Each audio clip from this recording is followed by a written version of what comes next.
笑おう。みんなで笑おう。おい、行くぞ。いっせーのせ。あ、もうだよ。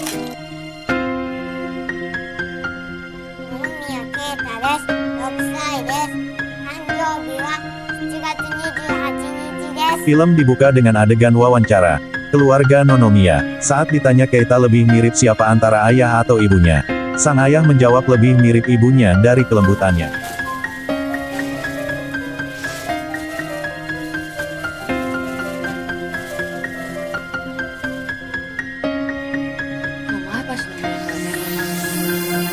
Di satu sore, Midori berkata kepada suaminya Ryota, bahwa pihak rumah sakit tempat ia melahirkan menelepon dan ingin bertemu.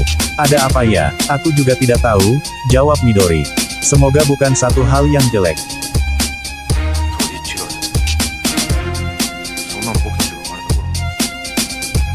Suatu hari mereka dikejutkan dengan pemberitahuan dari rumah sakit tentang kasus bayi tertukar. Ryota dan Midori pulang dengan perasaan bimbang. Mereka harus mengikuti satu tahapan tes DNA untuk memastikan dengan betul hal ini.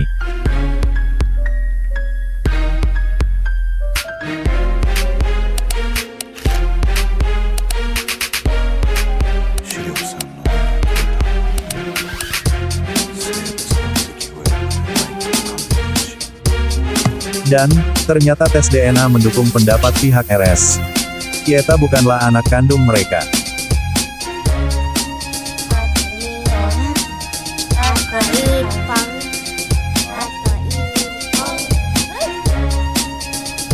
Pihak RS selalu mempertemukan dua keluarga yang anaknya tertukar ini.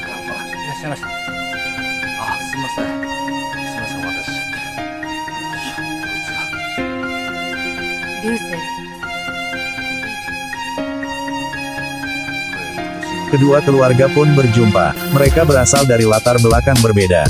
Secara ekonomi, tradisi, dan pola pengasuhan. Fakta anak yang tertukar membuat hidup mereka tak sama lagi. Mumpung mereka masih kecil, sebaiknya harus segera ditukar, ujar pihak rumah sakit. Tidak semudah itu. Mereka bukan hewan. Protes Midori yang disetujui oleh masing-masing pihak orang tua. Beberapa pertemuan difasilitasi pihak rumah sakit untuk memperkenalkan kedua pihak dan terutama mendekatkan anak-anak dengan orang tua kandungnya.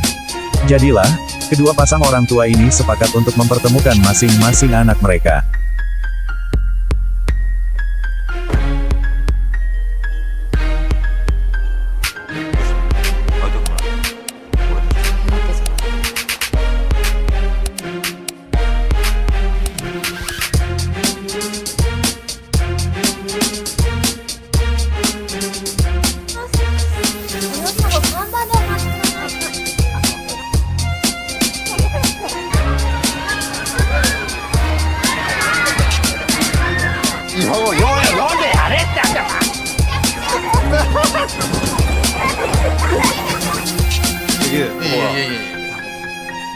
Bahkan kemudian, setelah mereka cukup akrab, Keita dan Ryusei masing-masing bertukar rumah tiap akhir pekan.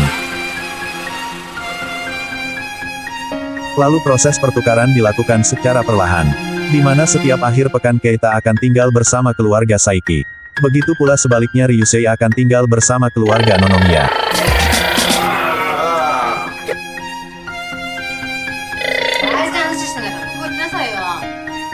Pada saat akan mengantar Keita ke kediaman keluarga Saiki, Ryota mengatakan pada Keita bahwa ini adalah sebuah misi. Di mana Keita harus memanggil Yudai dan Yukara sebagai ayah dan ibu.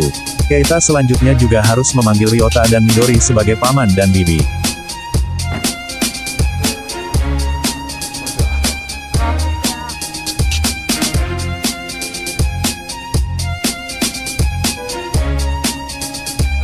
Akhirnya pertukaran anak itu dilakukan sepenuhnya. Keita menjalani kehidupan keluarga Saiki dan Ryusei menjalani kehidupan keluarga Nonomiya. Namun Ryusei mengalami kesulitan dengan keluarga barunya. Sebagai anak yang sangat aktif ruang geraknya sangat terbatas. Karena keluarga Nonomiya tinggal di apartemen.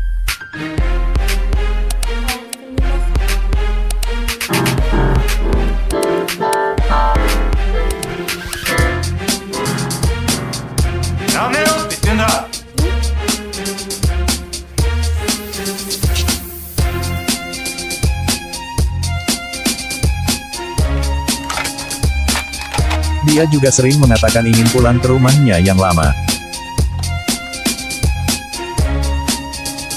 この家あれだね。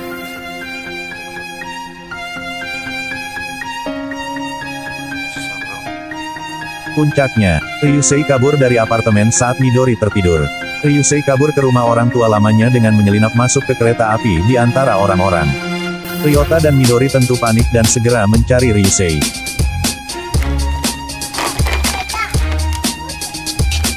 叱ってやってくださいよ。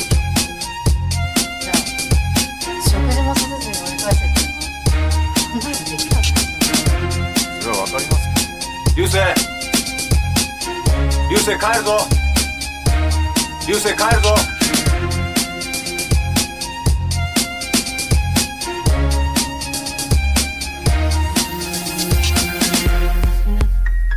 Setelah kejadian itu, Ryota dan Midori mencoba menjadi lebih dekat dengan Ryusei.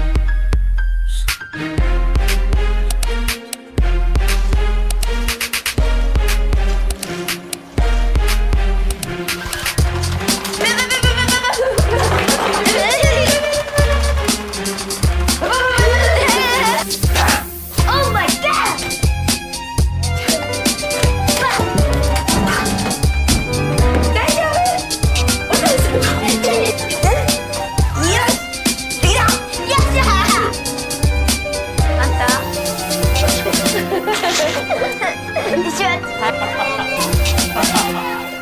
Ryota lebih banyak meluangkan waktunya di rumah dan ikut bermain dengan Ryusei dan Midori.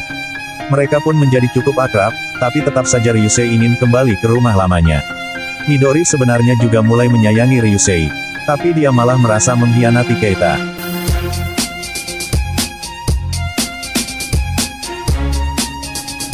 Ryota sedang mengecek kamera untuk melihat foto Ryusei.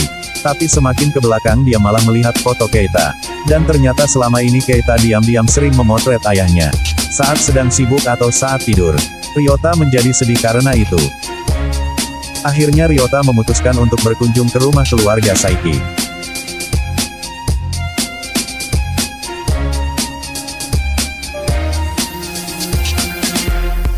Saat sampai di sana Ryusei langsung memeluk Yudai, sedangkan Keita saat melihat Ryota. Dia malah kabur dan lari menjauh. Ryota mengejarnya dan terus membujuk Keita.